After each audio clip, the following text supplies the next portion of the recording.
عید الاضحیٰ کے موقع پر اہل اسلام اللہ تعالیٰ کی بارگاہ میں قربانی پیش کر کے اللہ تعالیٰ کا تقرب حاصل کرتے ہیں۔ یہ مقدس و مبارک عمل دراصل ایک عجیب و غریب اور واقعے کی یادگار اور اس کی نقل ہے، جس کی نظیر پیش کرنے سے تمام اگلے اور پچھلے لوگ قاصر ہیں۔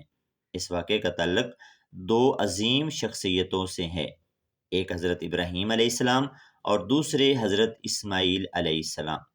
اللہ تعالیٰ کا قرآن پاک میں ارشاد ہے، اور تم ہرگز بھلائی کو نہیں پہنچ سکتے جب تک تم اپنی سب سے پیاری چیز اللہ کی راہ میں قربان نہ کر دو۔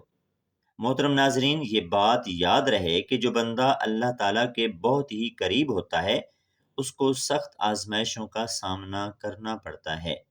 یہی وجہ ہے کہ سب سے زیادہ آزمائش اور مشکلات اللہ تعالیٰ کے انبیاء اکرام پر آئیں، اس کے بعد صحابہ اکرام، تابعین اور تبع تابعین پر آزمائشیں آئی، پھر اس کے بعد اللہ تعالیٰ کے نیک بندوں پر مصائب آئے، لیکن وہی بندہ کامیاب ہوتا ہے جو اللہ تعالیٰ کی رضا کو حاصل کرنے کے لیے اپنا سب کچھ قربان کر دے۔ حضرت ابراہیم علیہ السلام اللہ تعالیٰ کے وہ نبی ہیں جن کو پیدا ہونے سے لے کر آخری وقت تک آزمائشوں میں ڈالا گیا، لیکن وہ ہر آزمائش میں اللہ تعالیٰ کی رضا کو حاصل کرنے میں کامیاب رہے۔ یہی وجہ ہے کہ اللہ تعالیٰ نے حضرت ابراہیم علیہ السلام کو اپنا خلیل بنا لیا۔ اللہ تعالیٰ نے حضرت ابراہیم علیہ السلام کو آخری عمر میں ایک بیٹا عطا کیا جس کا نام حضرت اسماعیل علیہ السلام رکھا گیا۔ اس لیے حضرت ابراہیم علیہ السلام کو اپنے بیٹے حضرت اسماعیل علیہ السلام سے بہت ہی پیار و محبت تھی۔ حضرت اسماعیل علیہ السلام ہی حضرت ابراہیم علیہ السلام کے بڑھاپے کا سہارا تھے، اللہ تعالیٰ کے دین کو آگے بڑھانے کے لیے ان کے چشم و چراغ تھے۔ یہی وجہ تھی کہ حضرت ابراہیم علیہ السلام حضرت اسماعیل علیہ السلام سے بہت زیادہ پیار کرتے تھے۔ ایک دن حضرت ابراہیم علیہ السلام رات کے وقت سوئے ہوئے تھے کہ خواب میں آواز سنائی دی، اے ابراہیم، اللہ تعالیٰ کی راہ میں سب سے پیاری چیز کو قربان کرو۔ جب حضرت ابراہیم علیہ السلام صبح اٹھے تو سوچ میں پڑ گئے کہ انبیاء کرام کے خواب تو وحی کی طرح ہوتے ہیں، اللہ تعالیٰ یہ چاہتا ہے کہ میں حضرت ابراہیم علیہ السلام اپنی سب سے پیاری چیز اللہ تعالیٰ کی راہ میں قربان کروں۔ چنانچہ جب صبح ہوئی تو حضرت ابراہیم علیہ السلام کے پاس جتنے بھی اونٹ تھے وہ سب کے سب اللہ تعالیٰ کی راہ میں قربان کر دیے۔ سب اونٹ قربان کرنے کے بعد اللہ تعالیٰ کا شکر ادا کرنے لگے۔ جب دوسری رات کو سوئے ہوئے تھے تو پھر وہی خواب آیا کہ سب سے پیاری چیز اللہ تعالیٰ کی راہ میں قربان کر دو۔ آپ اسی وقت بیدار ہو گئے تو سوچنے لگے کہ مجھے سب سے پیارا میرا بیٹا حضرت اسماعیل علیہ السلام ہے۔ حضرت ابراہیم علیہ السلام کے ذہن میں یہ سوال آیا کہ اللہ تعالیٰ مجھے یہ آزمانا چاہتا ہے کہ میں اپنے بیٹے حضرت اسماعیل کو اللہ تعالیٰ کی راہ میں قربان کرتا ہوں کہ نہیں۔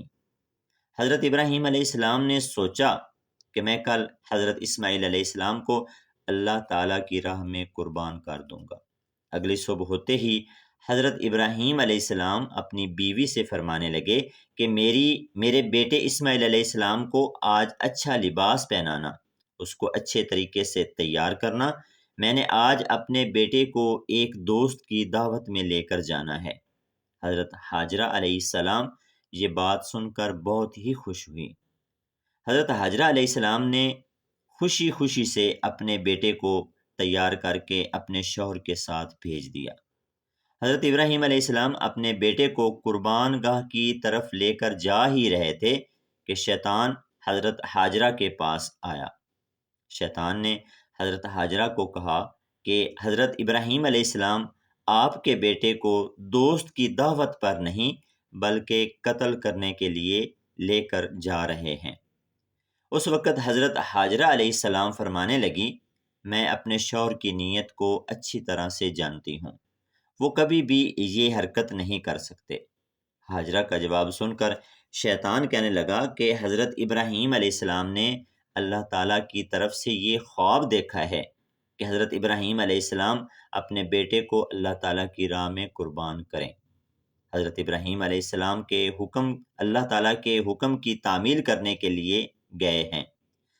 حضرت ہاجرہ نے شیطان سے کہا کہ اس سے اچھی بات کیا ہو سکتی ہے کہ میرا بیٹا اللہ تعالیٰ کی راہ میں قربان ہونے کے لیے جا رہا ہے۔ اگر میرے پاس 1000 بیٹے بھی ہوتے تو میں ان سب کو اللہ تعالیٰ کی راہ میں قربان کر دیتی۔ اس طرح شیطان حضرت ہاجرہ کی بات سن کر مایوس ہو کر حضرت اسماعیل علیہ السلام کو بھٹکانے کے لیے چلا گیا۔ شیطان نے حضرت اسماعیل علیہ السلام کو کہا کہ تم کو معلوم ہے کہ تمہارا باپ تم کو اللہ تعالیٰ کی راہ میں قربان کرنے کے لیے لے کر جا رہا ہے۔ شیطان کی بات سن کر حضرت اسماعیل علیہ السلام نے کہا کہ اگر مجھ کو اللہ تعالیٰ کی راہ میں قربان ہونا پڑے تو اس سے فخر والی بات کیا ہو سکتی ہے۔ اس طرح شیطان حضرت اسماعیل علیہ السلام سے بھی مایوس ہو کر حضرت ابراہیم علیہ السلام کے پاس آ گیا۔ شیطان حضرت ابراہیم علیہ السلام کو کہتا ہے کہ تم کو پتہ ہے کہ تم اپنا بیٹا اللہ تعالیٰ کی راہ میں قربان کر رہے ہو۔ آپ کے بیٹے کی قربانی اللہ تعالیٰ قبول فرمائے گا کہ نہیں؟ شیطان کی بات سن کر حضرت ابراہیم علیہ السلام زمین سے ایک پتھر اٹھاتے ہیں اور شیطان کو لعنت بھیجتے ہوئے مارتے ہیں۔ جب حج و عمرہ کے درمیان شیطان کو پتھر مارے جاتے ہیں، یہ حضرت ابراہیم علیہ السلام کی وہ سنت پوری کی جاتی ہے۔ اللہ تعالیٰ نے آج تک اس سنت کو زندہ رکھا ہے اور قیامت تک زندہ رکھے گا۔ اس طرح شیطان نے سب پر وار کیا لیکن وہ سب کی طرف سے نامراد ہو کر لوٹا۔ حضرت ابراہیم علیہ السلام اپنے بیٹے سے فرمانے لگے کہ آج میں تم کو اللہ تعالیٰ کی راہ میں قربان کرنے لگا ہوں تاکہ وہ بات ظاہر ہو جائے کہ میں سب سے زیادہ محبت اللہ تعالیٰ سے ہی کرتا ہوں۔ میں اپنا سب کچھ اللہ تعالیٰ کی راہ پر قربان کر سکتا ہوں۔ حضرت ابراہیم علیہ السلام کی بات سن کر بیٹا بولا، ابا جان، جیسے آپ کو حکم ملا ہے آپ کریں۔ حضرت اسماعیل علیہ السلام نے کہا کہ ابا جان، میں آپ سے ایک عرض کرنا چاہتا ہوں کہ آپ بوڑھے ہیں اور میں آپ سے حد سے زیادہ محبت کرتا ہوں۔ میں چاہتا ہوں کہ آپ اپنی آنکھوں پر پٹی باندھ لو۔ آپ سے مجھ کو قربان کرتے ہوئے برداشت نہیں ہوگا۔ ابا جان، آپ میرے ہاتھوں اور ٹانگوں کو کسی رسی سے باندھ دیں اور اللہ تعالیٰ کی رضا کے لیے مجھے قربان کر دیں۔ حضرت اسماعیل علیہ السلام کی بات سن کر حضرت ابراہیم علیہ السلام نے اپنے بیٹے کو گلے سے لگا لیا۔ اس کے بعد حضرت ابراہیم علیہ السلام نے اپنی آنکھوں پر ایک پٹی باندھ لی۔ حضرت ابراہیم علیہ السلام کے ہاتھوں اور پاؤں کو باندھ کر ایک جگہ پر لٹا دیا۔ جب حضرت ابراہیم علیہ السلام نے چھری کو اپنے بیٹے کی گردن کے پاس کیا، حضرت ابراہیم علیہ السلام نے آسمان کی طرف دیکھ کر کہا کہ یا میرے رب، اگر تو مجھے 1000 اسماعیل عطا کرتا تو میں سب کو آپ کی راہ میں قربان کر دیتا۔ مجھے سب سے پیار آپ ہی سے ہے۔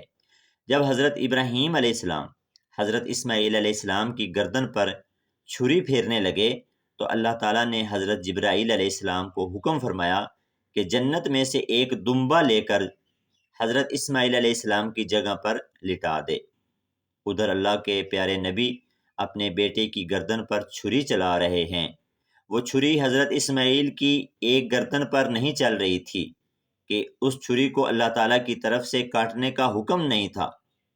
اسی طرح جب حضرت جبرائیل علیہ السلام جنت سے کسی جانور کو لے کر جا کر حضرت اسماعیل علیہ السلام کی جگہ پر لٹا دیتے ہیں، جب دمبا حضرت ابراہیم علیہ السلام کے بیٹے کی جگہ پر لٹایا جاتا ہے تو چھری اللہ تعالیٰ کے حکم سے چل پڑتی ہے۔ چھری دمبے کی گردن کو کاٹ دیتی ہے۔ حضرت ابراہیم علیہ السلام دمبے کی گردن کو کاٹ دیتے ہیں، خون بہنا شروع ہو جاتا ہے۔ حضرت ابراہیم علیہ السلام خون کو دیکھ کر اللہ تعالیٰ کا شکر ادا کرتے ہیں۔ یا اللہ، آپ نے مجھے سب سے پیاری چیز اپنی راہ میں قربان کرنے کی توفیق دی۔ اس کے بعد جب حضرت ابراہیم علیہ السلام اپنی آنکھوں کی پٹی کو ہٹاتے ہیں تو حضرت ابراہیم علیہ السلام دیکھتے ہیں کہ حضرت اسماعیل علیہ السلام کی جگہ ایک جانور ذبح ہوا ہے اور حضرت اسماعیل علیہ السلام اپنے والد گرامی کے پاس صحیح سلامت کھڑے ہیں۔ اس طرح اس قربانی کے بعد اللہ تعالیٰ کی طرف سے یہ آواز آتی ہے کہ اے ابراہیم، تیرے اس عمل کو تا قیامت زندہ رکھا جائے گا۔ تیری اس سنت کو زندہ رکھنے کے لیے مسلمان ہر سال جانور قربان کریں گے۔ اس دن کو پوری دنیا میں عید الاضحیٰ کے نام سے منایا جاتا ہے۔ پیارے دوستو، آپ کو یہ بات معلوم ہونی چاہیے کہ انبیاء کرام کا خواب سچا ہوتا ہے، وہ وحی کے طور پر ہوتا ہے، لہٰذا آج کے دور میں کوئی ایسا خواب دیکھے تو اس کو جائز نہیں ہے کہ وہ اپنا کوئی بیٹا اللہ کی راہ میں قربان کر دے۔ اللہ تعالیٰ سے دعا ہے کہ اللہ تعالیٰ ہم کو نیک عمل کرنے کی توفیق عطا فرمائے اور انبیاء علیہ السلام کے اسوہ حسنہ پر عمل کرنے کی توفیق عطا فرمائے۔ ناظرین، کومنٹ سیکشن میں اللہ تعالیٰ کے 99 ناموں میں سے ایک نام ضرور ٹائپ کریں۔